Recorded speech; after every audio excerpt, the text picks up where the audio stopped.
Good morning everyone, सबको नमस्कार। शुभम, सुनील, शिवम, रानू, रितेश, निखिल, रोहित कुमार, कुशवाहा, विपिन, क्या हाल चाल है भाई सभी के? आवाज आप तक से ही पहुंच पा रही है? देख पा रहे हैं आप मुझे? कल क्लास नहीं हुई थी आपके साथ मेरी।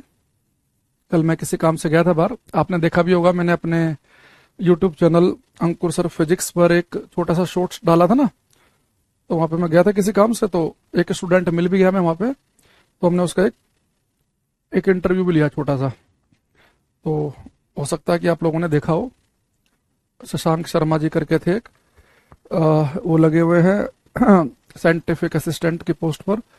तो उनसे भी कल में मिला था, है ना। फिर केमिस्ट्री कंप्लीट लिखा रहा है, तो हो सकता है कि हो गया हो। लास्ट क्लास देख लेना, सर ने बोला होगा कि कंप्लीट हो गई है। गुड मॉर्निंग, जय श्री राम कह रहे हैं अमित, कुलदीप। हिंदू नव वर्ष की हार्दिक शुभकामनाएं आप सभी को भी। सर एक बात पूछनी थी, पूछो भाई, जल्दी पूछो। तो प्लीज क्वेश्चन की पीडीएफ दे दो, जब चैप्टर कंप्लीट हो जाएगा मिल जाएगी। चले, चलो। अच्छा, लास्ट क्लास में हमने कॉन्वेक्स मिरर वाला देख लिया था। अब शायद मैंने, जहां तक मुझे याद आ रहा है, कॉन्वेक्स मिरर के आपको यूज लिखवाने थे ना। यूजेस ऑफ कॉन्वेक्स मिरर, उत्तल दर्पण के उपयोग। उत्तल दर्पण के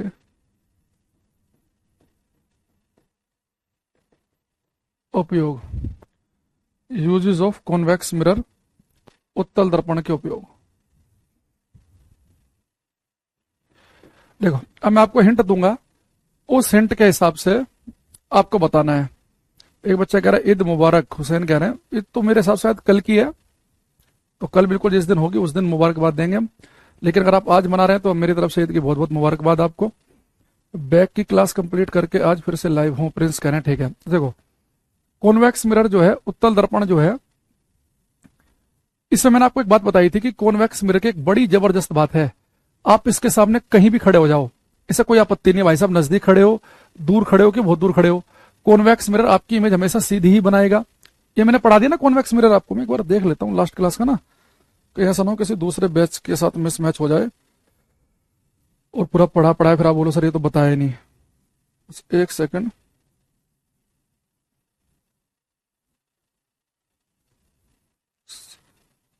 कहाँ गया ये? है ना आपका बैच।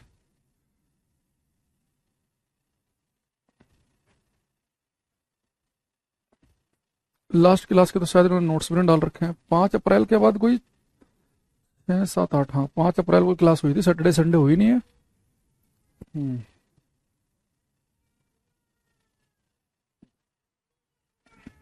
हाँ कॉन्वेक्स मिरर बताना, देखो ठीक है। अच्छा बेटा, जो कॉन्वेक्स मिरर है, उत्तल दर्पण, इसमें मैंने बताया था कि हमेशा इमेज बनाता है सीधी और छोटी। अगर कॉन्वेक्स मिरर की खास बात है कि हमेशा ये इमेज सीधी और छोटी ही बनाएगा, तो इस बात को ध्यान में रखते हुए मुझे इसका यूज कहाँ करना चाहिए, कहाँ पे यूज करें हम इसका? तो आप कहेंगे सर जो कॉन्वेक्स मिरर है, ये अगर इमेज सीधी और छोटी बनाता है तो इसका हम यूज करेंगे एज ए साइड मिरर। हमारी बाइक में, हमारी गाड़ी में जो साइड वाले मिरर लगे होते हैं वो कॉन्वेक्स मिरर होते हैं, साइड वाले। आपने देखना अपनी बाइक में, स्कूटी में, गाड़ी में जो साइड में मिरर लगा है, इसमें आप जब पीछे का ट्रैफिक देखते हैं तो पूरा ट्रैफिक आपको सीधा दिखता है। अभी साइड वाले मिरर में आप झांक के देखना, पीछे का ट्रैफिक आपको सीधा भी दिखेगा, और छोटा दिखने से फायदा क्या होगा, इतना बड़ा ट्रक दिखेगा, इतना सा, तो बहुत बड़ा एरिया कवर हो जाएगा। तो हमारी बाइक में, गाड़ी में जो साइड वाले मिरर है वो बहुत दूर तक का एरिया कवर करते हैं और सीधा दिखाते हैं। तो कॉन्वेक्स मिरर का यूज किया जाता है एज ए साइड मिरर। इसे हम रेयर व्यू मिरर भी कहते हैं, रेयर व्यू मिरर। फिर हम करते हैं पार्श्व दृश्य में।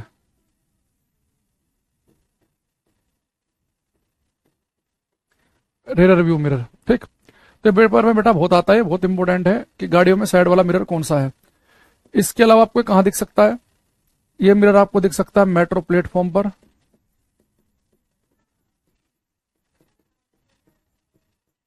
अगर आप कभी मेट्रो स्टेशन पे जाओ, अगर आपके शहर में मेट्रो हो, तो आप प्लेटफॉर्म पे जो मिरर टंगा उसके सामने खड़े हो जाना, उसमें अपनी इमेज देखना, आपको अपनी पूरी इमेज दिखेगी और छोटी दिखेगी, सीधी भी दिखेगी और छोटी भी।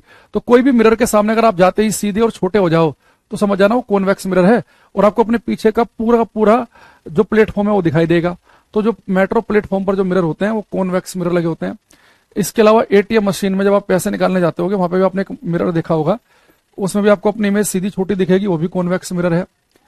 इसके अलावा इसका बेटा यूज क्या था, बहुत ही शार्प टर्न पर, बहुत ही तीव्र मोड़ों पर, शार्प टर्न्स पर, तीव्र मोड़ों पर। जैसे मान लो कि बहुत ही शार्प टर्न है किसी पहाड़ पर या किसी सोसाइटी में, तो यहाँ पे कई बार ना ये कॉन्वेक्स मिरर लगा देते हैं, ताकि जो व्यक्ति इधर से आ रहा है तो उसे इधर की सड़क दिख जाए मिरर में कि कोई आ तो नहीं रहा इधर से, तो उस हिसाब से अपनी स्पीड को कम या ज्यादा करेगा।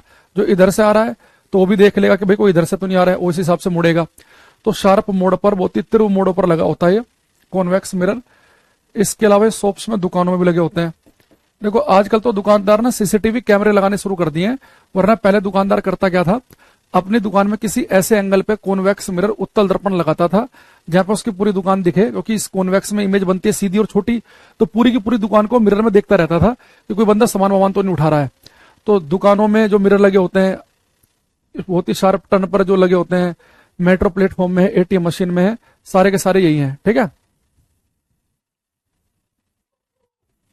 अच्छा, इसके अलावा कौन सा बैच है भाई आपका, ये कौन बच्चा है ये, दीपक। अच्छा, इसके अलावा एक बेटा जो कॉन्वेक्स मिरर है, जो उत्तल दर्पण है, इसका हम यूज कहां करते हैं। मैंने आपको एक चीज बताई थी कि जो कॉन्वेक्स मिरर है डाइवर्जिंग भी है, प्रकाश की किरणें फैलाता भी है। अगर ये प्रकाश की किरणों को फैलाता है तो इस वजह से हम इसका यूज कहां करेंगे बताओ भाई। कॉन्वेक्स मिरर प्रकाश की किरणें फैलाता भी है, तो इस गुण को ध्यान में रखते हुए इस कॉन्वेक्स मिरर का बेटा हम यूज करते हैं स्ट्रीट लैंप्स में।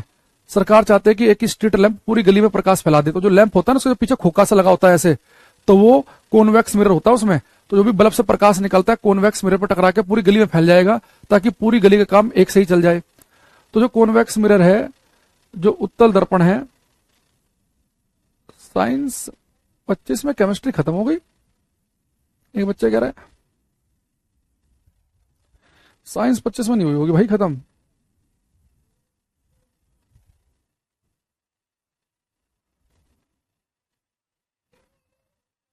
राहिल, उस क्लास को ढंग से देखना भाई, पता चल जाएगा, है ना।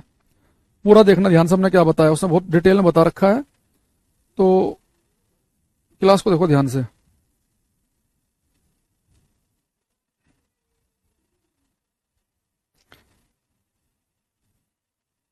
हम्म। तो जो स्ट्रीट लैंप्स में लगे होते हैं वो भी होते हैं कॉन्वेक्स मिरर भाई। एक तो ना देखो, अभी डिस्टर्ब मत करो क्लास में ना, केमिस्ट्री की बात केमिस्ट्री वाले टीचर से करो, नहीं तो कॉल सेंटर पे बात करो, ठीक है। सर नहीं हुई है, मैम ने कल ही क्लियर कर दिया है। अच्छा, 24 में हो गई है, तो जिसमें भी हो गई मुझे नहीं पता भाई, उनकी बात उनसे करो, यहाँ क्लास में डिस्टर्बेंस बिल्कुल पैदा ना करो। तो ये सारे के सारे हमारे पास कॉन्वेक्स मिरर के यूज हो गए हैं। तो हमने क्लास में कनकेव मिरर कहाँ कहाँ इमेज बनाता है, कॉन्वेक्स मिरर उत्तल दर्पण कहाँ कहाँ इमेज बनाता है, किसका हम यूज कहाँ कहाँ करेंगे, किसकी मैग्निफिकेशन आवर्धन क्षमता क्या क्या है, सबके रे डायग्राम से हमने समझ लिया कि रे अगर पैरेलल आएगी तो टकराने के बाद किस पॉइंट से पास करेगी, फोकस से। फोकस से पास करने वाली टकरा के पैरेलल हो जाएगी, सेंटर से पास करने वाली टकरा कर उसी पाथ पर लौट आएगी, पोल पर टकराएगी जिस एंगल पर उसी एंगल पर जाएगी। इस तरह की बातें भी हमने क्लास में कर ली हैं। तो हमारे पास थ्योरी का कॉन्सेप्चुअल जो क्वेश्चन है, ठीक है, उसमें एक कंप्लीट पैकेज हमारे पास में हो गया है, ठीक है। अब हम सीधे सीधे आएंगे न्यूमेरिकल की तरफ। अब ये काम की चीज है, आप टेक्नीशियन ग्रेड 3 की तैयारी कर रहे हैं तो लिखित में ले लो, न्यूमेरिकल इससे आएगा ही आएगा। ग्रुप डी की तैयारी कर रहे हैं, कल को पेपर देना है, न्यूमेरिकल इससे आएगा ही आएगा। एएलपी के मेंस में तो नहीं है, एएलपी के प्री के में है, तो वहां पर भी इससे क्वेश्चन आ सकता है। इसके अलावा और जितने पेपर हैं सीडीएस के हो गए, अलग अलग जगह वहां जिनमें न्यूमेरिकल आते हैं, तो वहां पर भी इससे क्वेश्चन आ सकता है। तो हम मिरर फॉर्मुलेशन न्यूमेरिकल डिटेल में बढ़िया से करेंगे तसल्ली के साथ में, ठीक है। तो अब हम लिखेंगे सबसे पहले यहाँ पे मिरर फॉर्मूला, दर्पण का सूत्र। और मिरर फॉर्मूले के क्वेश्चन वो बच्चा ज्यादा जल्दी पकड़ पाएगा जिस बच्चे की थ्योरी क्लियर होगी। अगर आपकी थ्योरी क्लियर नहीं है ना, तो आप इससे क्वेश्चन नहीं कर पाएंगे। मिरर फॉर्मूला, दर्पण का सूत्र। तो बेटा हमारे पास में मिरर फॉर्मूला है 1/f is equal to 1/v plus 1/u। ये हमारे पास में है mirror formula 1/f is equal to 1/v plus 1/u। अब हमें इन सबके मतलब समझना है कि यहां पर इनके मतलब है क्या। देखो बेटा, u का मतलब ये है कि जैसे पेपर में आपसे कहेगा न्यूमेरिकल के अंदर, ठीक है, वो आपसे बोल देगा कि भैया एक मिरर है, एक दर्पण है, इस मिरर के सामने एक वस्तु 30 सेंटीमीटर दूर रखी है। तो जो वस्तु 30 सेंटीमीटर दूर रखी है यानी कि उसने आपको यू की वैल्यू दे रखी है, यू की। तो यू का मतलब होता है कि वस्तु कितना दूर रखी है। तो यहां पे यू है हमारे पास ऑब्जेक्ट पोजीशन फ्रॉम मिरर, दर्पण से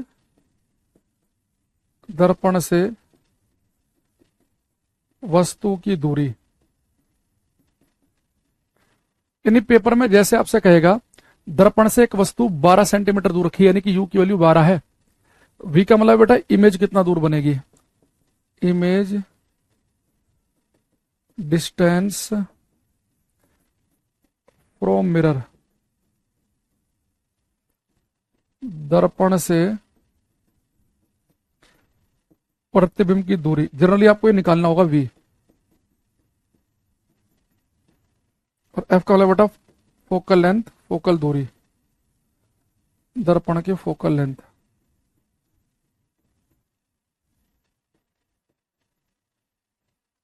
ठीक है। अच्छा, अब यहां पर एक बात समझेंगे ध्यान से। आप कहेंगे सर इस फॉर्मूले में 3 चीजें हैं, यानी इसका मतलब है कि पेपर में आपको 2 चीजें मिलेंगी, एक निकालनी होगी। पेपर में आपसे कह देगा कि एक वस्तु दर्पण के सामने 30 सेंटीमीटर दूर है, तो यू, तो वस्तु कितना दूर है 30, तो यानी कि यू की वैल्यू 30 दे दी। दर्पण की फोकल लेंथ भी दे देगा कि 20 है कि 25 है, ये भी दे दिया। वी पूछेगा, आप कहोगे तो बड़ा आसान है, निकाल लेंगे, इतना मैथ तो हमें आता है कि इक्वेशन में 3 चीजों में से 2 दे रखी हो निकाल लेंगे। पर दिक्कत पता है यहाँ पे क्या है, ये बेटा जब आप यहाँ पे यू वी और एफ की वैल्यू रखेंगे ना, तो आपको यहाँ प्लस माइनस का ध्यान रखना है। जब भी आप वैल्यू पुट करेंगे, चाहे यू की वैल्यू पुट करे, चाहे वी की, चाहे एफ की, तो आपको 2 चीज देखनी पड़ेंगे। एक तो उसकी वैल्यू दे कितनी रखी है, 20 सेंटीमीटर की 30, और दूसरा आपको देखना पड़ेगा कि उसे वी को हम पॉजिटिव लिखे कि नेगेटिव लिखे, क्या लिखे, ये भी हमें ध्यान रखना पड़ेगा। ठीक है, देखो अब एक ध्यान समझना। जैसे आपके पास बेटा एक कनकेव मिरर है, अवतल दर्पण, तो कनकेव को हम ऐसे बनाते हैं, ये पोल है, अगर हम पूरा कंप्लीट कर देंगे तो कनकेव मिरर का सेंटर आता है इस तरफ और फोकस आता है इस तरफ कनकेव का। और जो बेटा कॉन्वेक्स मिरर है, उत्तल दर्पण, उसे अगर मैं पूरा कंप्लीट करूंगा तो उसका सेंटर इधर आएगा, तो इसका फोकस और सेंटर आता है इस तरफ। अच्छा बेटा ये पोल है, इसे अगर मैं अपना फिक्स पॉइंट मान लूं तो इधर वाले एक्सिस को हम बोलते हैं पॉजिटिव और इससे बोलेंगे हम नेगेटिव। यानी जो भी चीज इस तरफ होगी वो पॉजिटिव मानी जाएगी और जो भी इधर होगी वो नेगेटिव मानी जाएगी। तो आप बड़े ध्यान से देखें, जो कनकेव मिरर है इसका फोकस तो नेगेटिव एक्सिस पे आ रहा है, तो फोकस तक की दूरी होती है फोकल लेंथ। यानी कि जो कनकेव मिरर है अवतल दर्पण, इसकी फोकल लेंथ होगी नेगेटिव, और जो मेरे पास में कॉन्वेक्स मिरर है उत्तल दर्पण, इसकी फोकल लेंथ तो इधर आ रही है, तो इसकी फोकल लेंथ कैसे होगी, पॉजिटिव। यानी पेपर में जैसे ही आपको एफ दिखे तो एफ की वैल्यू पॉजिटिव पुट करनी है कि नेगेटिव पुट करनी है, आप तुरंत एक काम करेंगे, बस मिरर का नाम पढ़ेंगे कि मिरर कौन सा दे रखा है। तो कनकेव मिरर जो होता है अवतल दर्पण, अवतल दर्पण, इसकी बेटा फोकल लेंथ हम लेंगे positive, sorry negative. Concave mirror की फोकल लेंथ नेगेटिव एक्सिस पे है, तो इसकी फोकल लेंथ होती है नेगेटिव, ऋणात्मक। लेकिन जो कॉन्वेक्स मिरर है उत्तल दर्पण, इसकी फोकल लेंथ लेंगे हम पॉजिटिव। कॉन्वेक्स मिरर उत्तल दर्पण,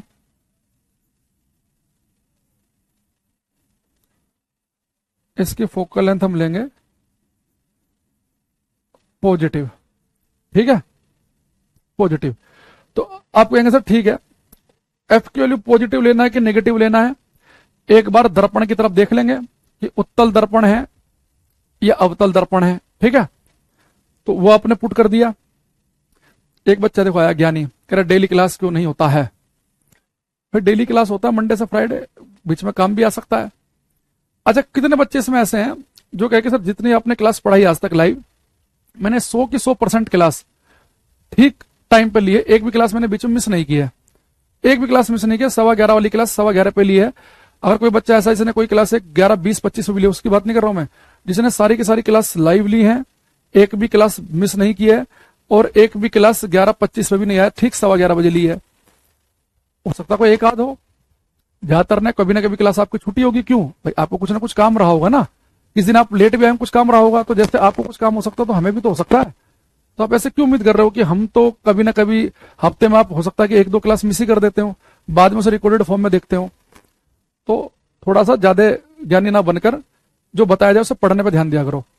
तो एफ की वैल्यू पॉजिटिव है कि नेगेटिव है, क्लियर हो गया। अब आया यू की। देखो यू का भी हमें कोई टेंशन नहीं है।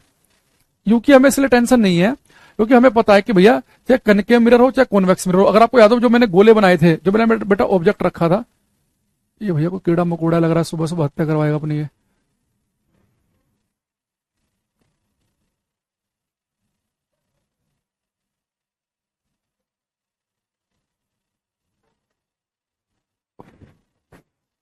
कहां से आ गया भाई ये? हम्म। अच्छा, अब यहां देखना कि बेटा आप कोई सा भी मिरर ले लो, जो भी आपका मन करे। हमने जो ऑब्जेक्ट रखा था, जो सर्कल बनाए थे 1 2 3 4 5 6 सर्कल इधर ही तो बनाए थे मैंने, यानी कि ऑब्जेक्ट हमेशा रख रहे थे हम नेगेटिव एक्सिस पे।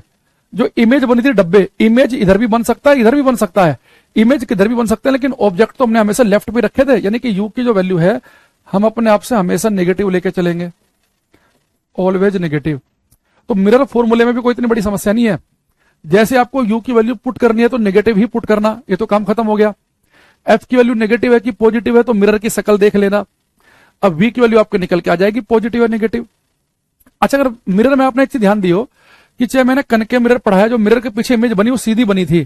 कॉन्वेक्स में तो सारी मिरर के पीछे बन रही थी, सारी की सारी सीधी थी, यानी कि जो सीधी इमेज बनती है वो पॉजिटिव एक्सिस बनती है। यानी कि मिरर में अगर वी की वैल्यू पॉजिटिव आ जाए तो इसका मतलब ये होगा कि वो इमेज सीधी है। और सीधी इमेज आपको पता कैसे होती है? वर्चुअल आभासी। सीधा प्रतिबिंब सीधा होगा और आभासी होगा। और वी की वैल्यू है नेगेटिव, इमेज बनेगी उल्टी और वास्तविक, इन्वर्टेड और रियल, उल्टा और वास्तविक प्रतिबिंब।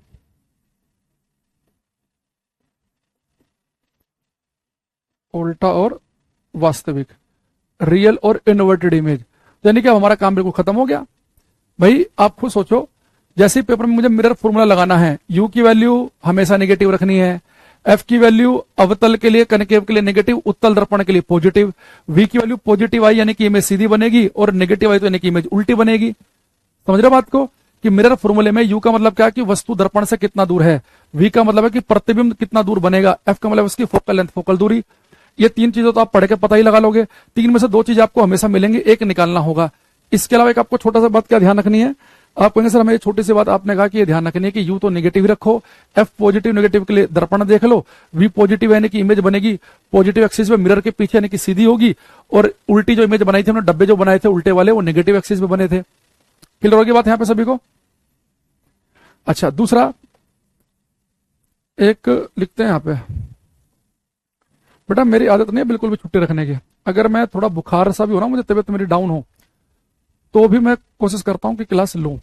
अगर मैंने क्लास नहीं ली तो आप ये मान लिया करो कि बहुत ही अर्जेंट काम है, बहुत ही जरूरी काम होगा गुरुजी को, तभी उन्होंने छुट्टी ली है।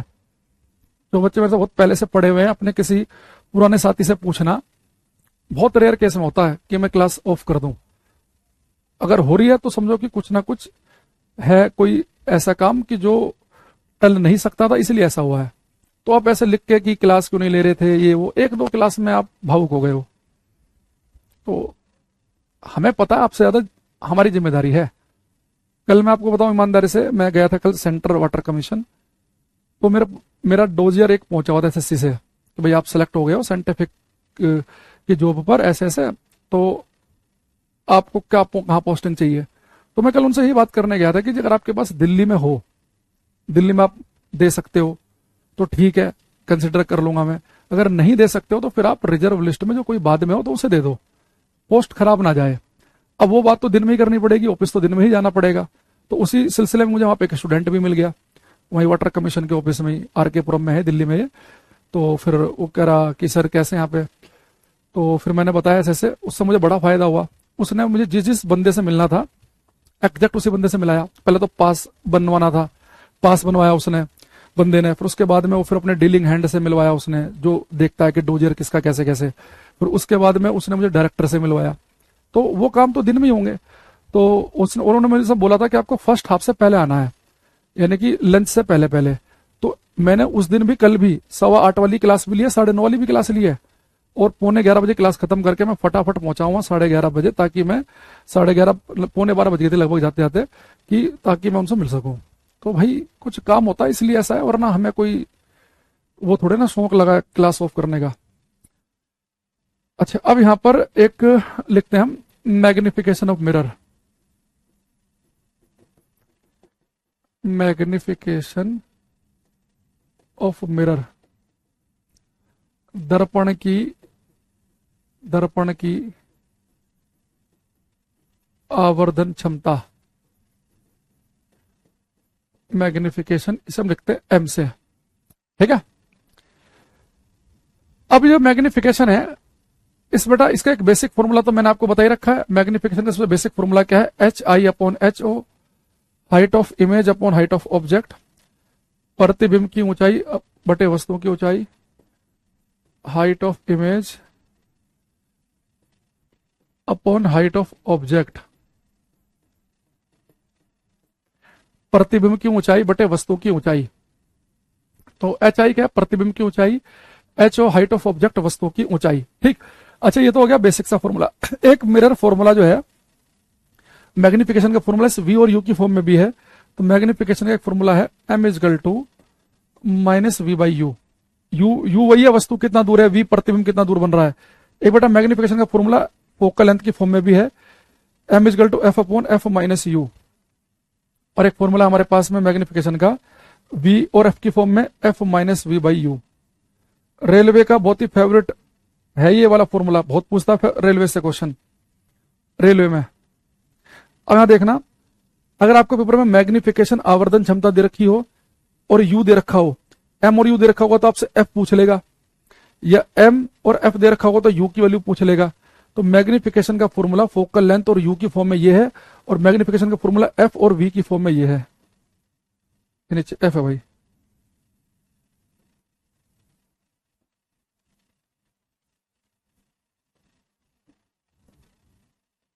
ठीक। अच्छा, दूसरा, जनरली हम 10th क्लास में दो फॉर्मूले पढ़ते हैं, लेकिन कॉम्पिटिटिव एग्जाम में ये दो फॉर्मूले से हमारा जीवन आसान हो जाता है।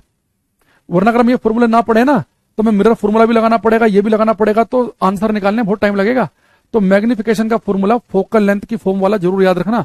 मैग्निफिकेशन का फॉर्मूला फोकल लेंथ की फॉर्म में एक है F/F-U, एक है F-V/F।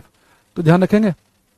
अच्छा, दूसरी चीज, ये बेटा जो मैग्निफिकेशन है, जैसे UV/F की वैल्यू पॉजिटिव नेगेटिव होती है, ऐसे मैग्निफिकेशन की वैल्यू आपको पता ही है पॉजिटिव, ये तो मैंने आपको पहले ही पढ़ा रखा है कि मैग्निफिकेशन आवर्धन क्षमता पॉजिटिव का मतलब है कि इमेज बनेगी सीधी, इरेक्ट और वर्चुअल इमेज बनेगी सीधी और आभासी, सीधा आभासी प्रतिबिंब।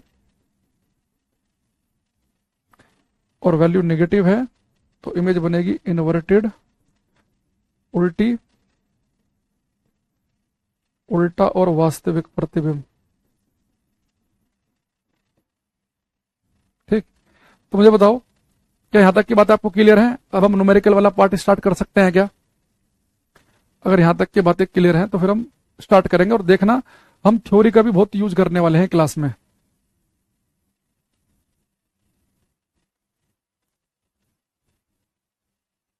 तो मैग्निफिकेशन के फॉर्मूले लिख लो फटाफट, और मिरर फॉर्मूला का, ठीक है। चलो अब करते हैं रंगारंग कार्यक्रम शुरू। तो पहले निहायत ही आसान क्वेश्चन लेने वाले हैं हम।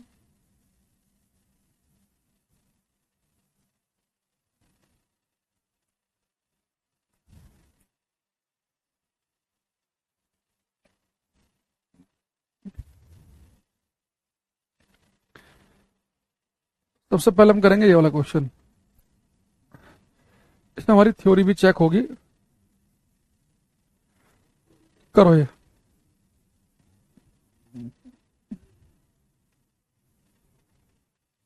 करो ये सभी क्वेश्चन का नंबर लिखेंगे।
हम्म देखो, आप इस क्वेश्चन में पेन नहीं चलाना। जिसने पेन चला के क्वेश्चन किया है उसको हम गलती की कैटेगरी में डालेंगे।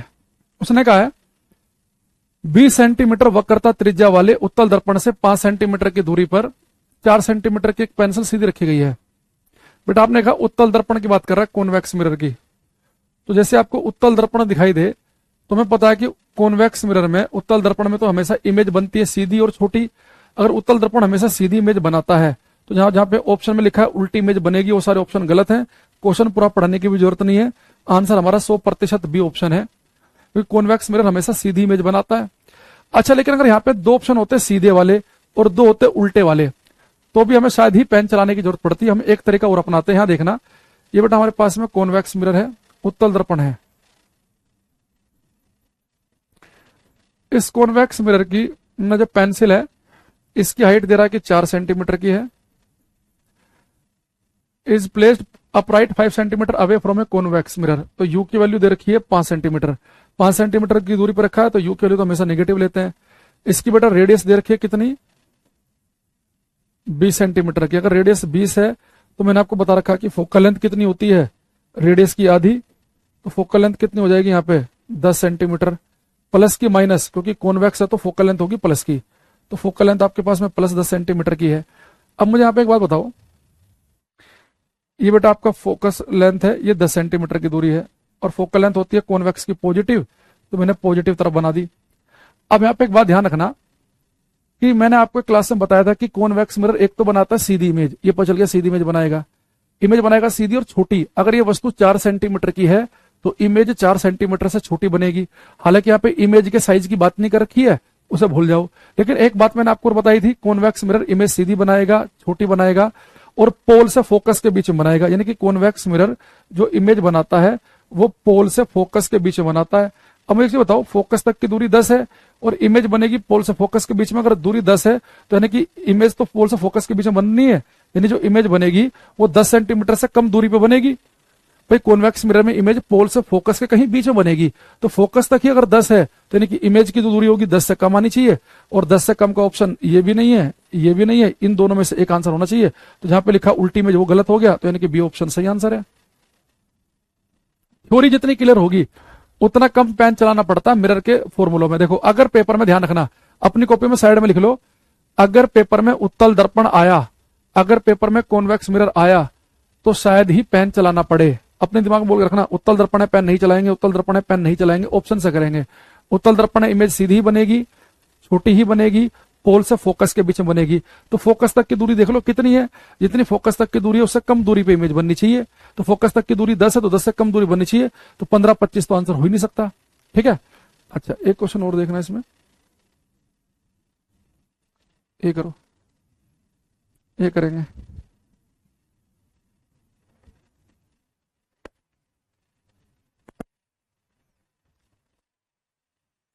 और जिसने पीछे की 2 क्लास नहीं देखी है, अपने हाथ से नोट्स नहीं बनाए हैं, वो इस क्लास को तुरंत छोड़ दे, पहले पीछे क्लास देख कर आए। वो केवल अपना टाइम खराब करेगा क्लास में।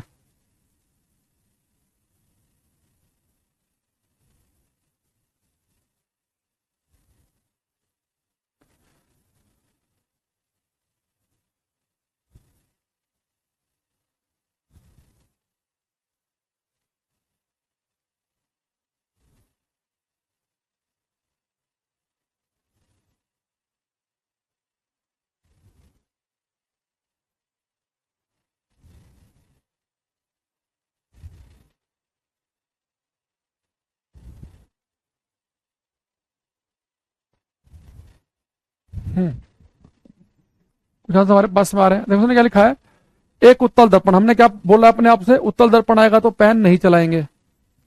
करेंगे कि उत्तल दर्पण की फोकस दूरी 20 सेंटीमीटर की है।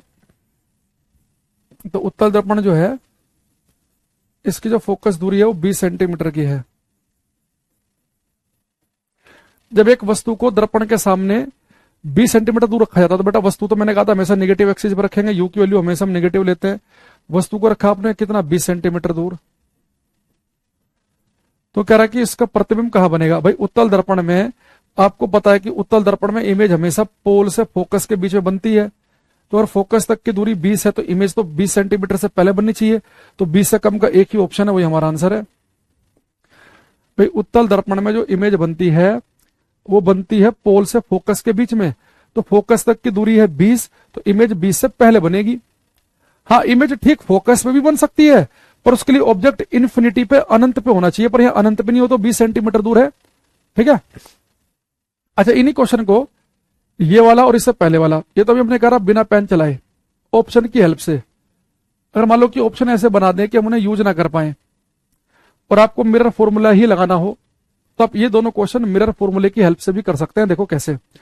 बेटा जो पहला वाला क्वेश्चन मैंने आपको दिखाया था, ये वाला, जिसमें रेडियस ऑफ कर्वेचर, वक्रता त्रिज्या कितनी थी 20 सेंटीमीटर, तो फोकल लेंथ कितनी आ गई थी 10, और उत्तल दर्पण है तो पॉजिटिव आ गई।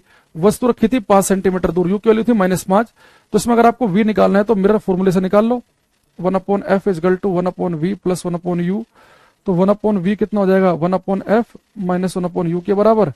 f की वैल्यू कितनी है 10 और u की है -5, तो हो जाएगा 1/10 माइनस माइनस प्लस 1/5 हो गया। 10 एलसीएम, 10 10 5 दूनी 10, तो 1/v की वैल्यू कितनी आ गई 3/10 आ गई।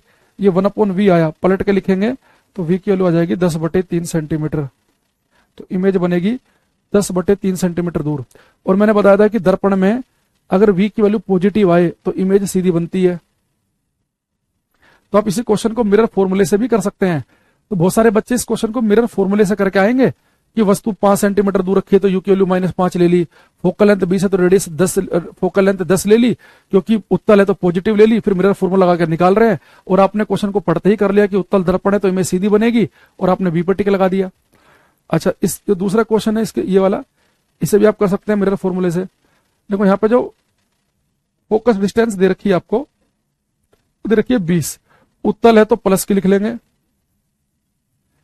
ऑब्जेक्ट को कहां पे रखा है 20 सेंटीमीटर दूर, तो यू की वैल्यू तो हमेशा नेगेटिव लेते हैं, तो यू की वैल्यू होगी नेगेटिव, और आपको वी निकालना था, तो कर लेंगे सब। ठीक है, अब यहां पे कर लेंगे 1/f is equal to 1/v plus 1/u, तो 1/v is equal to 1/f minus 1/u।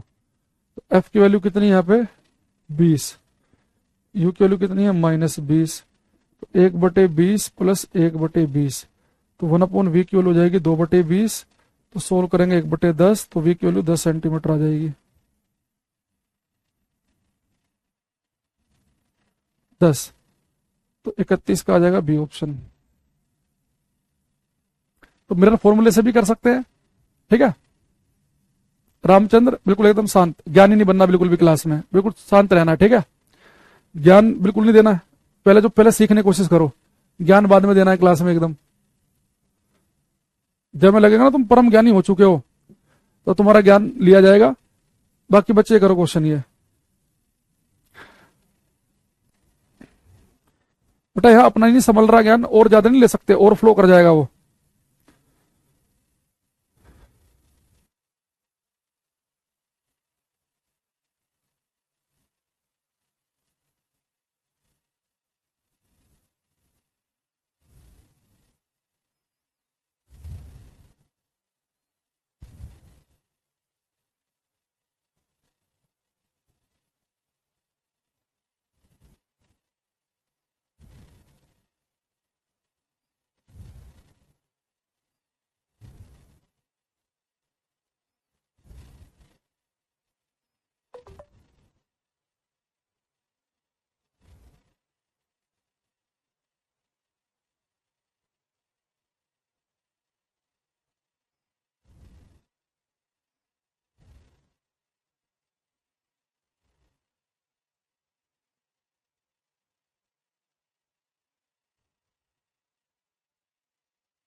अब देखो, ये बीच में मैं आपको कॉन्सेप्चुअल क्वेश्चन भी देता रहूंगा और न्यूमेरिकल साथ साथ करेंगे हम।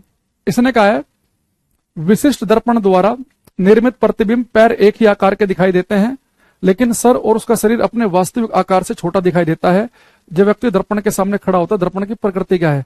एक व्यक्ति ने दर्पण में अपने आप को देखा, तो कह रहा है कि दर्पण की खास बात यह है कि इसमें उस व्यक्ति के पैर एक ही आकार के दिख रहे हैं, लेकिन सिर और उसका शरीर अपने वास्तविक आकार से छोटा। भाई अगर कोई मिरर ऐसा है कि आपको छोटा दिखा रहा है, सीधा और छोटा दिखा रहा है, मिरर में देखा आपने सीधा और छोटा दिख रहा है, यानी कि वो कॉन्वेक्स उत्तल दर्पण है और पैर उतने ही बड़े दिख रहे हैं।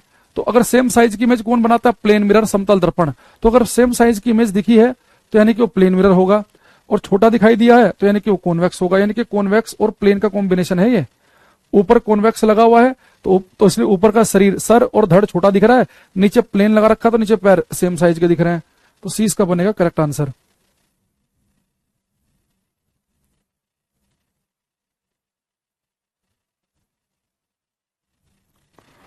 ये वाला क्वेश्चन अगर आप करोगे तो मुझे बड़ा अच्छा लगेगा। ध्यान से करना इस क्वेश्चन को। ऋचा, अभिषेक, अरविंद, रोहित कुमार, कुशवाहा, रतन, सब नाम, सुजाता, सब करो भाई। अरविंद,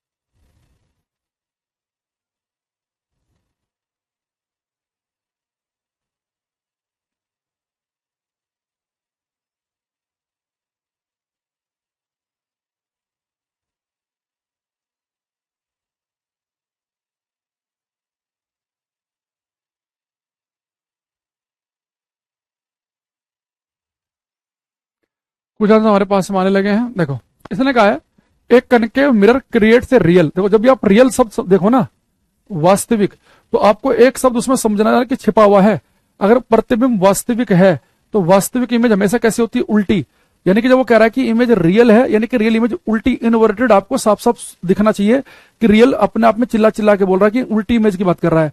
तो कह रहा है कि कनकेव मिरर क्रिएट कर रहा है 3 टाइम्स मैग्नीफाइड इमेज, यानी कि एक मिरर जो है अवतल दर्पण 3 गुना बड़ी इमेज बना रहा है। बेटा इमेज 3 गुना बड़ी बनने का मतलब है कि मैग्निफिकेशन कितनी हो गई, 3। भाई मैंने आपको बताया था कि अगर कोई मिरर दुगने साइज का आपको दिखाए तो मैग्निफिकेशन 2, कोई मिरर आपको 5 गुना बड़ा दिखाए तो मैग्निफिकेशन 5, और ये मिरर आपको 3 गुना बड़ा दिखा रहा तो मैग्निफिकेशन 3। पर वैल्यू लिखते ही प्लस माइनस का ध्यान रखना ना भूलें। तो मैग्निफिकेशन प्लस कब होती है, सीधी इमेज बने, और नेगेटिव कब होती है, उल्टी इमेज बने। तो बेटा सही आपको लिखना यह है कि मैग्निफिकेशन -3 दे रखी है। बच्चे इमेज 3 गुना बड़ी बनी, मैग्निफिकेशन 3 तो लिख लेते हैं, पर ये प्लस माइनस लगाना भूल जाते हैं। एफ लिखो, चेक करो प्लस माइनस लगाया कि नहीं लगाया है। यू लिखो, चेक करो प्लस माइनस लगाया कि नहीं लगाया है। वी प्लस माइनस है कि नहीं है। एफ प्लस माइनस है कि नहीं है। एम प्लस माइनस है कि नहीं है। तो साथ में वैल्यू के साथ में ध्यान रखना है।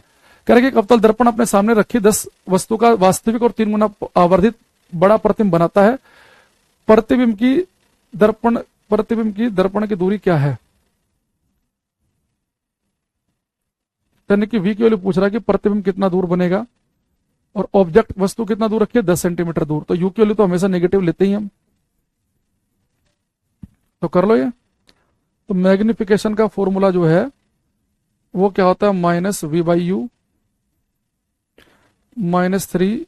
v की वैल्यू हमें निकालनी। देखो एक बात और ध्यान रखना, फॉर्मूले में जो वैल्यू आपको पुट करनी है उसके साथ प्लस माइनस का निशान जरूर लगाओ, लेकिन जो निकालनी है उसके साथ में प्लस माइनस नहीं लगाएंगे, उसे जू का तू रख देंगे, प्लस माइनस अपने आप से आ जाएगा। भाई मैग्निफिकेशन का फॉर्मूला होता है m=-v/u। ये तो माइनस अलग से है ही पहले से ही, v के साथ प्लस माइनस नहीं लगाएंगे, उसके साथ अपने आप से आ जाएगा। u की वैल्यू कितनी है, -10।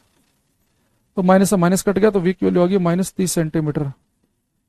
और आपको मैंने बताया भी था कि मिरर में अगर v की वैल्यू पॉजिटिव आए तो सीधी इमेज बनती है, v की वैल्यू नेगेटिव आए तो उल्टी इमेज बनती है, और उल्टी ही बन रही है, रियल इमेज उल्टी होती है। तो v की वैल्यू है -30। तो ये हमारा सही हो गया। ये आप चाहते तो इसमें 2 ऑप्शन वैसे भी आप बाहर कर सकते थे।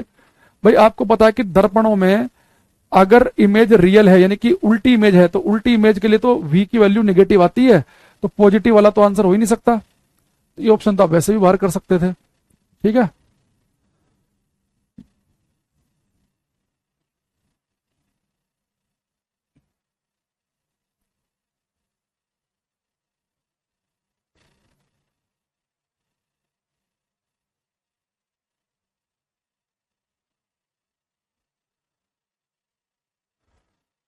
ये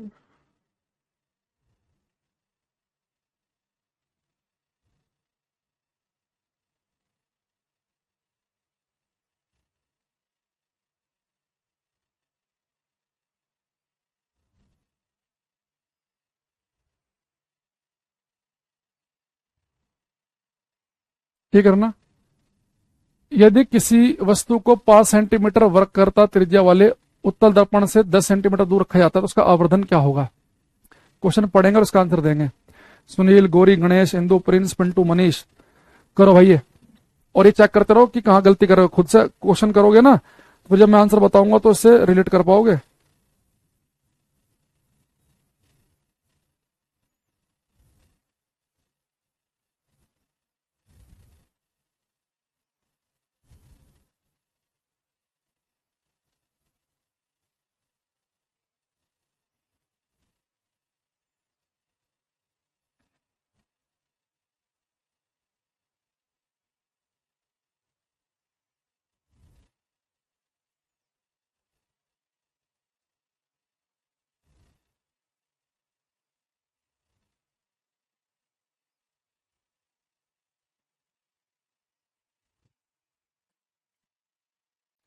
इसने लिखा है if an object is place 10 centimetre away, यदि किसी वस्तु को 5 सेंटीमीटर वक्रता त्रिज्या वाले, तो बेटा वक्रता त्रिज्या दे रखी है 5 सेंटीमीटर की, आर की वैल्यू दे रखी है 5।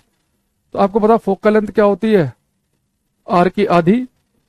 तो फोकल लेंथ कितनी हो जाएगी, 5/2 सेंटीमीटर। प्लस है कि माइनस लगाना ना भूले। तो दर्पण कौन सा है हमारे पास में, उत्तल, तो फोकल लेंथ होगी पॉजिटिव वाले उत्तल दर्पण से 10 सेंटीमीटर दूर रखा गया। तो यू की वैल्यू कितनी है बेटा हमारे पास में, -10 सेंटीमीटर। तो आपको उसकी मैग्निफिकेशन बतानी है। तो मैंने कहा था रेलवे का फेवरेट है ये, कि रेलवे वाले अगर कभी आपको मैग्निफिकेशन का फॉर्मूला मैंने आपको एफ की फॉर्म में बता रखा है। तो मैग्निफिकेशन का फॉर्मूला हमने क्या पढ़ा था, एक m is equal to F upon F minus U. तो बेटा आपको मैग्निफिकेशन बतानी है, जो चीज बतानी है उसे झुका तो रखेंगे, उसके साथ प्लस माइनस नहीं लगाएंगे, अपने आप से आ जाएगा जो चीज निकालनी है। लेकिन जो वैल्यू पुट करेंगे, फोकल लेंथ पुट कर रहे हैं +5/2 यानी कि 2/5, 2.5, 2.5। यू की वैल्यू कितनी है, -10, 2.5 नीचे माइनस माइनस 10, 12.5 हो गया। पॉइंट से गया पॉइंट, 25×5 = 125 यानी कि 0.2। तो जिनका आंसर आया 0.2, यानी कि तुक्केबाजी तो नहीं कर दिया आपने, 0.2 होगा ये। 0.2 वालों का सही है।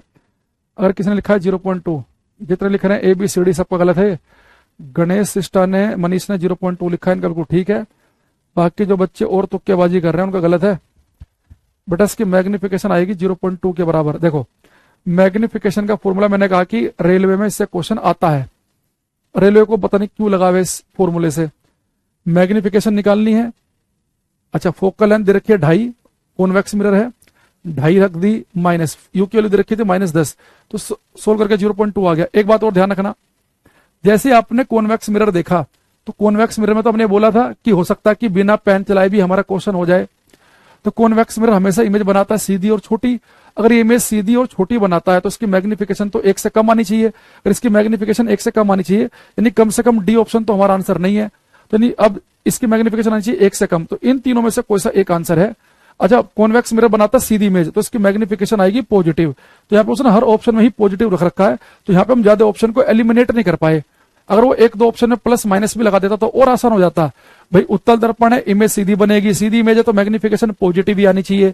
ये इमेज बनाता है छोटी तो छोटी बनाता है तो 1 से कम ही आना चाहिए। तो कम से कम हमने एक आध ऑप्शन तो एलिमिनेट कर ही दिया। यहां पर भी हमने अगर वो प्लस माइनस के साथ भी यूज करता तो मैं और ज्यादा फायदा हो सकता था इस क्वेश्चन में। क्या बताना,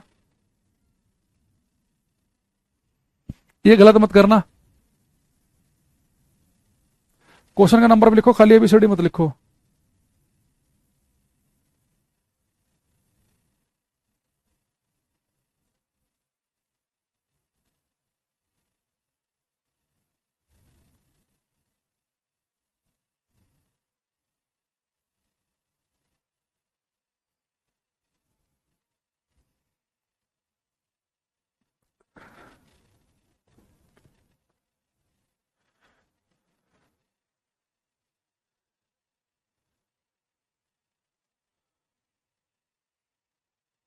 हम्म देखो इसने कहा है magnification M of an image found by spherical mirror is negative.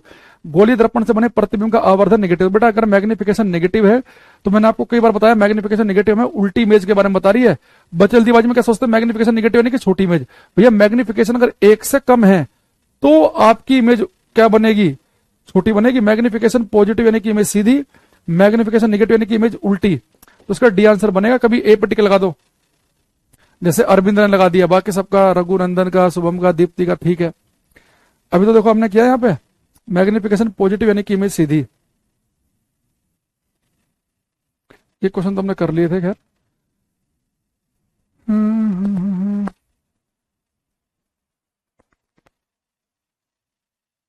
ये करो, क्वेश्चन नंबर 19 करेंगे।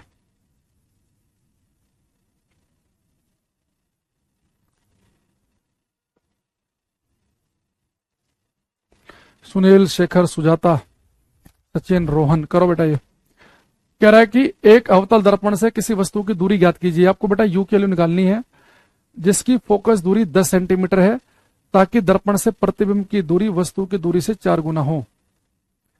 Find the distance of an object from A concave mirror whose focal length is 10 centimeter and so that distance of image from the mirror is 4 times the distance of the object। अच्छा question है। Question number 19 try करेंगे।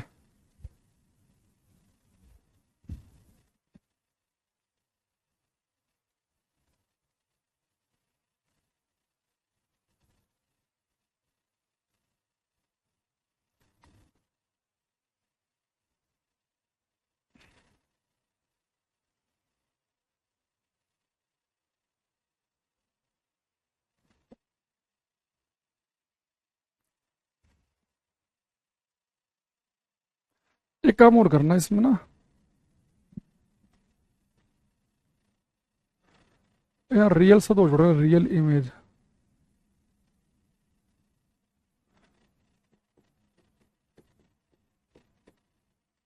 अब करो।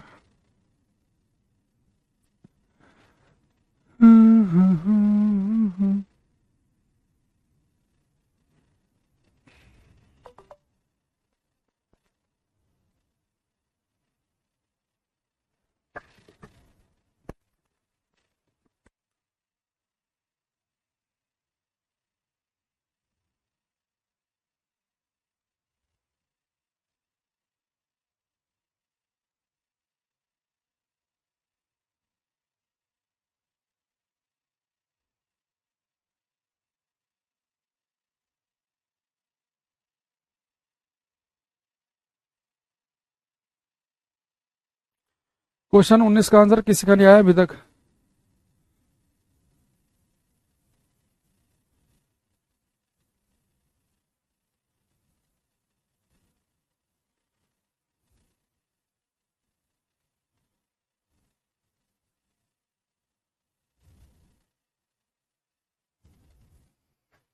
Refresh कर लेते हैं एक बार। Comment लग रहा फंस गया, ऐसा तो हो नहीं सकता किसी का आंसर ना आए।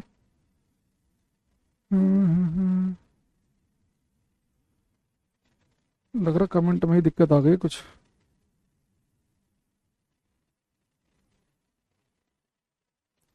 हाँ, अब आ रहे हैं। कमेंट फंस गए थे भाई बीच में। देखो एक अवतल दर्पण से किसी वस्तु की दूरी बतानी। बेटा इस बार तो हमें बताना है कि वस्तु कितना दूर रखी है और अवतल दर्पण है। तो मान लो कि बेटा से जो वस्तु रखी है वो x दूरी पर रखी है। अगर वस्तु x दूरी पर रखी हो तो u की वैल्यू कितनी हो जाएगी, -x, है ना।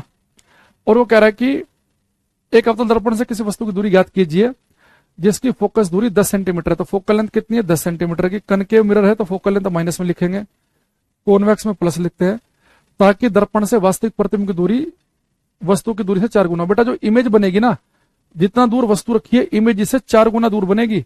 और जो इमेज बन रही है वो बन रही है वास्तविक इमेज। वास्तविक इमेज का मतलब होता है उल्टी इमेज। वास्तविक जो इमेज होती है उल्टी इमेज होती है वो। तो उल्टी इमेज में तो आपको पता है कि वी की वैल्यू नेगेटिव होती है। तो एक तो ये अगर x दूरी पे है तो इमेज बनेगी 4 गुना दूरी 4x पे, और वो क्या लेंगे, माइनस में। माइनस में क्यों लेंगे, क्योंकि वी की वैल्यू मैंने आपको बताया था कि वी की वैल्यू पॉजिटिव होती है सीधी इमेज के लिए और वी की वैल्यू नेगेटिव होती है उल्टी इमेज के लिए। मिरर में, दर्पण में याद रखना है कि मिरर में अगर इमेज उल्टी बनेगी तो वी नेगेटिव लेंगे और सीधी बनेगी तो पॉजिटिव लेंगे। बस हमारा काम हो गया। आप मिरर फॉर्मूला लगा दो, 1/f is equal to 1/v plus 1/u। f की वैल्यू कितनी है -10, u की वैल्यू कितनी है -4x, u की वैल्यू है -x। तो ये माइनस से माइनस माइनस तो कट गया, तो 1/10, 4x ले लिया हमने कॉमन, ये 1 आ गया, ये ऊपर 4, तो 5/4x, तो 4x की वैल्यू होगी 50 के बराबर, x की वैल्यू होगी 12.5। भाई सेंटीमीटर में तो अभी सेंटीमीटर में आएगा 12.5, ठीक है। अच्छा देखो मैंने, हाँ आगे ना सब 12.5 रहा है, सी इसका रहा है, शिवम का गलत है, प्रिंस का ए गलत है, सिस्टा का डी ठीक है, सोनम का डी सही है। भैया 12.5 आएगा इसका आंसर। देखो दोबारा समझो क्वेश्चन को। इसने कहा कि एक दर्पण से वस्तु कितना दूर रखी है। जब भी ऐसा क्वेश्चन है ना, वस्तु का ही पूछ ले। नॉर्मली तो आपको बताएगा कि वस्तु इतना दूर रखी है, तो और कभी कह दे कि वस्तु कितना दूर रखी है, तो आप उसे मान लिया करो कि वो x दूरी पर रखी है। तो u की वैल्यू कितनी हो गई -x हो गई, ठीक है। फोकल लेंथ दे रखी है 10, तो कनकेव मिरर तो फोकल लेंथ माइनस में रखेंगे, प्लस मत रख देना। और इमेज बन रही है 4 गुना दूर, तो v की वैल्यू अगर ये x पे तो 4 गुना दूर हो जाएगी, 4x हो जाएगी। और इमेज बन रही है उल्टी, तो कनकेव मिरर उल्टी इमेज बना रहे थे, यानी कि v की वैल्यू भी निगेटिव आएगी, ठीक है।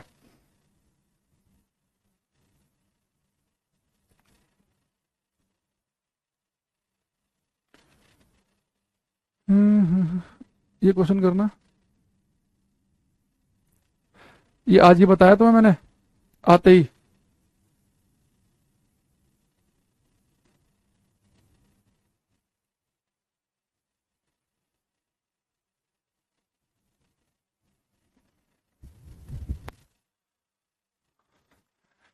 इसने लिखा कि what type of mirror is used in anti soap lifting device.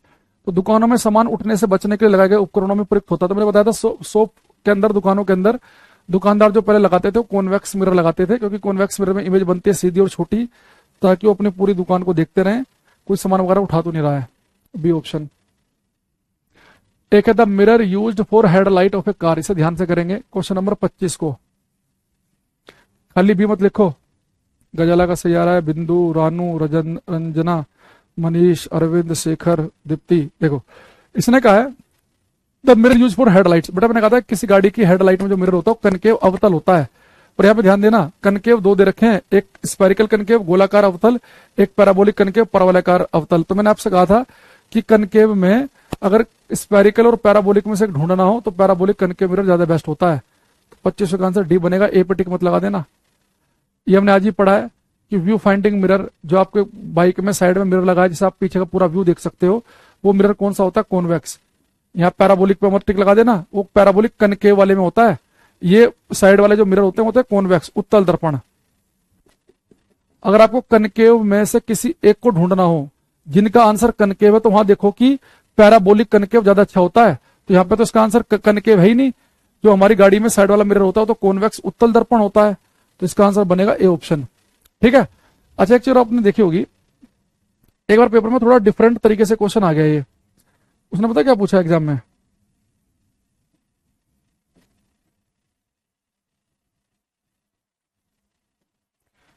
उसने कहा कि हमारी गाड़ी में जो साइड वाला मिरर होता है, ये साइड वाला मिरर है, इस मिरर के अगर आपने किसी ध्यान दियो, इस मिरर पे एक स्टेटमेंट लिखी होती है नीचे। अगर आपने ध्यान दिया हो, इस पर लिखा होता है मिरर पे, objects in mirror are closer than they appear. ये पढ़ा होगा आपने। इंग्लिश में लाइन लिखी होती है, हिंदी में नहीं होती, इंग्लिश में लिखी होती है।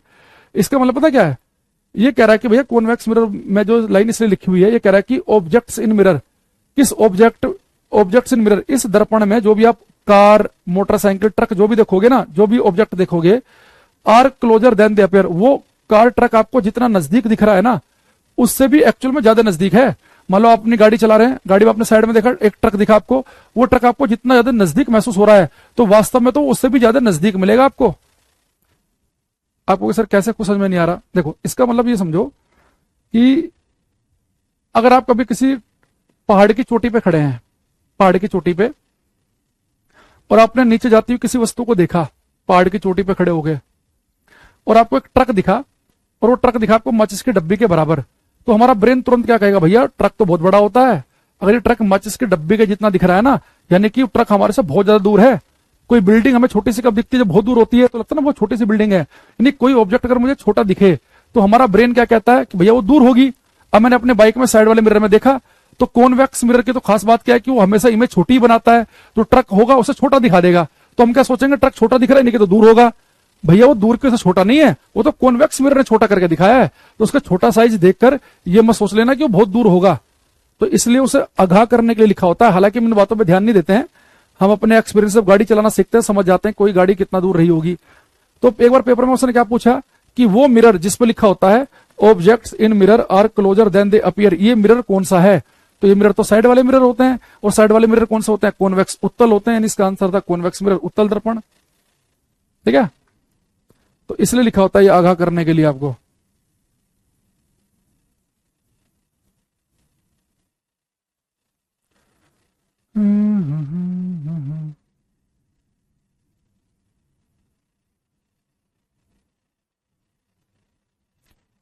एक एक कर दो ये वाली लाइन।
हम्म, क्या है ये? अच्छा, इसमें क्या लिखा है, the angle of incidence for a ray of light passing through the centre of curvature of a concave mirror, अवतल दर्पण के वक्रता केंद्र से गुजरने वाली प्रकाश करने के लिए आपतन कोण। देखो बेटा, ये हमारे पास में कनकेव मिरर है, कह रहा इस कनकेव मिरर के सेंटर ऑफ कर्वेचर से जो लाइट गुजरेगी उसके लिए एंगल ऑफ इंसिडेंस यानी कि आई की वैल्यू क्या होगी। तो आप सभी को पता है कि भैया ये जो इंसिडेंट रे है ये गुजर रही है सेंटर ऑफ कर्वेचर से, और मैंने आपको एक बात और बताई थी कि सेंटर ऑफ कर्वेचर से गुजरने वाली जो लाइन होती है बेटा वो नॉर्मल की तरह भी काम करती है। हमने पढ़ा था ना ये, अगर हमारे पास कोई कनकेव मिरर हो या उत्तल दर्पण हो, कनकेव हो या चाहे कॉन्वेक्स हो, सेंटर ऑफ कर्वेचर से गुजरने वाली किसी भी लाइट को आप नॉर्मल भी कह सकते हैं। सेंटर ऑफ कर्वेचर से गुजरने वाली लाइट नॉर्मल भी होती है, यानी कि इंसिडेंट रे कहां से गुजर रही है, सेंटर ऑफ कर्वेचर से, और नॉर्मल भी कहां से, अभिलंब भी कहां से गुजरता है, सेंटर ऑफ कर्वेचर से। तो इंसिडेंट रे और नॉर्मल के बीच में एंगल होता है आई, तो दोनों ही सेंटर से गुजर रहे हैं, दोनों ही सेम लाइन पे, तो उनके बीच का एंगल क्या बनेगा, 0 डिग्री। अब ये पता नहीं आपको समझ में आया कि नहीं आया, अब भूल तो नहीं गए हो। देखो मैंने आपको क्या बताया था एक दिन, मैंने आपसे बोला था भाई जैसे मान लो ये आपके पास में कनकेव मिरर है, ये पोल है, फोकस, सेंटर, ये इन्फिनिटी। मैंने कहा था कि सेंटर से पास होने वाली कोई भी लाइन जो होती है ये नॉर्मल की तरह काम करती है। तो सेंटर से पास होने लाइट काम करती है नॉर्मल की तरह, और जो हमारी लाइट जो है अवतल दर्पण के वक्रता केंद्र से गुजरने वाली प्रकाशीकरण भी कहां से गुजर रही है, वक्रता केंद्र से। यानी इंसिडेंट रे भी सेंटर से गुजर रही है और नॉर्मल भी सेंटर से गुजरता है, तो दोनों के बीच में कोई एंगल बनेगा ही नहीं, तो 0 डिग्री का एंगल है। अरे आई कि नहीं आई बात समझ में, हाँ या ना? हम्म, चले। ये बात क्लियर हुई कि नहीं हुई है?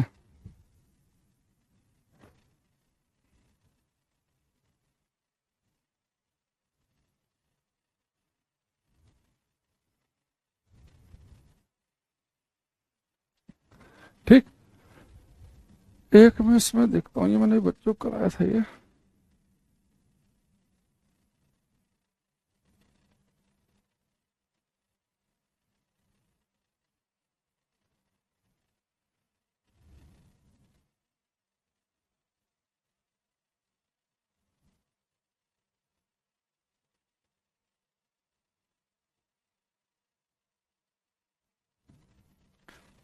एक क्वेश्चन करो, बीच बीच में ना कुछ, हाँ, 0। इसने लिखा है if an object is placed at a distance of 5 centimetre from the pole of a concave mirror of focal length 2.5 centimetre, then the magnification produce will be. ये सारे क्वेश्चन मैं जो कराऊंगा ना इस वाले कलर में जो होंगे, ये सब रेलवे के प्रीवियस ईयर हैं सारे के सारे। बेटा देखो, उसने कहा कि यदि किसी वस्तु को 2.5 सेंटीमीटर फोकस दूरी वाले अवतल दर्पण, तो फोकस दूरी कितनी है 2.5 सेंटीमीटर, तो दर्पण कौन सा है अवतल, अवतल की फोकस दूरी होती है माइनस में। ये पेपर में आप गलती करोगे मुझे पता है, जो बच्चा ढंग से नहीं करेगा, तो पेन चला के पहले देख लो कि वैल्यू लिख दी और प्लस माइनस लगाया कि नहीं लगाया। यदि किसी वस्तु को 2.5 सेंटीमीटर फोकस दूरी वाले अवतल दर्पण के ध्रुव से 5 सेंटीमीटर की दूरी पर, तो यू की वैल्यू कितनी है, ये तो माइनस में लेते हैं 5 सेंटीमीटर है, तो आपको बताना है कि मैग्निफिकेशन क्या होगी। आप बिना पेन चलाए भी कर सकते हैं और फॉर्मूले से भी कर सकते हैं। देखो एक तरीका तो क्या है कि जैसे आपको मैग्निफिकेशन और एफ का एक साथ जिक्र करे, तो मैग्निफिकेशन का फॉर्मूला मैंने आपको बता रखा है क्या होता है, F upon F minus U, तो -2.5 है ये, -2.5 और u की वैल्यू कितनी है -5, ठीक है। तो ऊपर आ गया -2.5, नीचे -2.5 है और माइनस माइनस प्लस, तो -2.5 नीचे +2.5, सोल्व करेंगे तो m की वैल्यू हो जाएगी -1। या तो आप इस क्वेश्चन को ऐसे कर लो या ऐसे समझो, बेटा इसकी जो फोकल लेंथ है वो -2.5 सेंटीमीटर की है, कनकेव मिरर की जो फोकल लेंथ है, फोकस तक की जो दूरी है वो 2.5 सेंटीमीटर की है, तो बेटा एफ से डबल दूरी पे होता है सेंटर, ये हो गया इन्फिनिटी। अच्छा फोकस तक की दूरी तो 2.5 सेंटीमीटर की है, वस्तु रखी है 5 सेंटीमीटर दूर, यानी कि वस्तु एक्चुअल में सेंटर पर रखी है, और कनकेव मिरर में आपको पता है कि सेंटर पर रखी वस्तु की इमेज सेंटर बनती है और सेम साइज की बनती है। अगर सेम साइज की इमेज बनेगी तो मैग्निफिकेशन होती है 1, और ये सेंटर पर रखी वस्तु की इमेज उल्टी बनती है, इसलिए मैग्निफिकेशन माइनस में आई। तो आप थ्योरी से भी कर सकते थे और फॉर्मूले की हेल्प से भी कर सकते थे, वो डिपेंड करेगा कि आपने थ्योरी कितने बढ़िया से पढ़ी है। अरे कमेंट में क्या हो रहा है, इसमें एक मिनट रुको, इसे मोजिला में चलाते हैं हम, कॉपी लिंक एड्रेस, मोजिला में शायद सही चलेगा ये, हाँ -1 यहां से ही आ रहा है, ठीक है। तो ऐसे भी कर सकते हैं। जो आज पढ़े के नहीं आया कल पढ़ के आना, ये लेंस मिरर की क्लासेस, ये करो।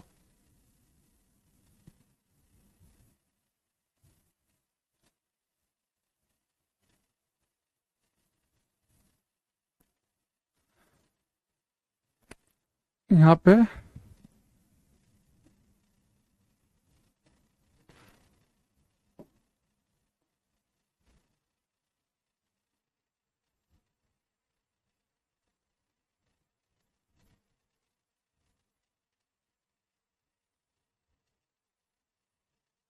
करो,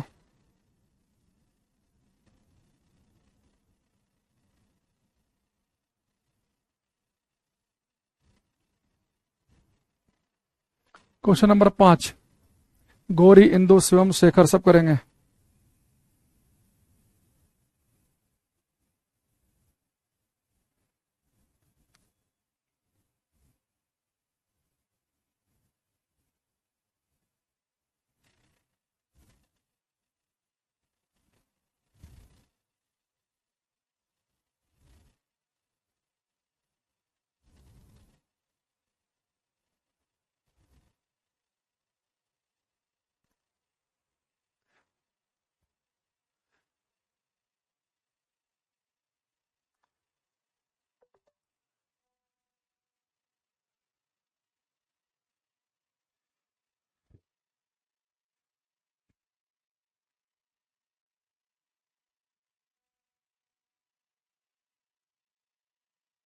हुआ, देखो इसने कहा है what will be the focal length of a concave mirror, तो बेटा कनकेव मिरर की फोकल लेंथ पूछ रहा है इस बार, which can produce a magnification, magnification दे रखी है -2, यानी कि उल्टी इमेज है दुगने साइज की, and produce a real image at a distance of 1.5 metre from the pole, तो इमेज जो बन रही है और ध्रुव से 1.5 मीटर की दूरी पर वास्तविक प्रतिबिंब निर्मित करता है। बेटा वी की जो इमेज बन रही है 1.5 मीटर दूर, और आपको पता है कि जो इमेज बन रही है वास्तविक प्रतिबिंब है, और रियल इमेज वास्तविक प्रतिबिंब होता है उल्टा, और उल्टे इमेज के लिए वी की वैल्यू होती है नेगेटिव। तो मैग्निफिकेशन का एक फॉर्मूला मैंने आपको एफ की फॉर्म में बताया था, तो एक ये भी तो बताया था F minus V upon F. देख लेना आज की क्लास में मैंने आपको बताया है कि मैग्निफिकेशन के एक तो ये वाला फॉर्मूला रेलवे बहुत पूछता है, F upon F minus U वाला, और एक ये वाला F minus V by F वाला। ठीक है, तो यहाँ पे लिख लो -2 लिखा है, ये फोकल लेंथ निकालनी, जो निकालना उसके साथ प्लस माइनस नहीं लगाएंगे। v की वैल्यू है -1.5, f की वैल्यू है निकालनी है, तो -2f is equal to F, minus minus plus 1.5 हो गया, इधर जाके हो जाएगा -3f हो गया 1.5, तो f की वैल्यू हो जाएगी -1.5/3, 3 3 0 3 5 15, तो f की वैल्यू हो जाएगी -0.5 के बराबर।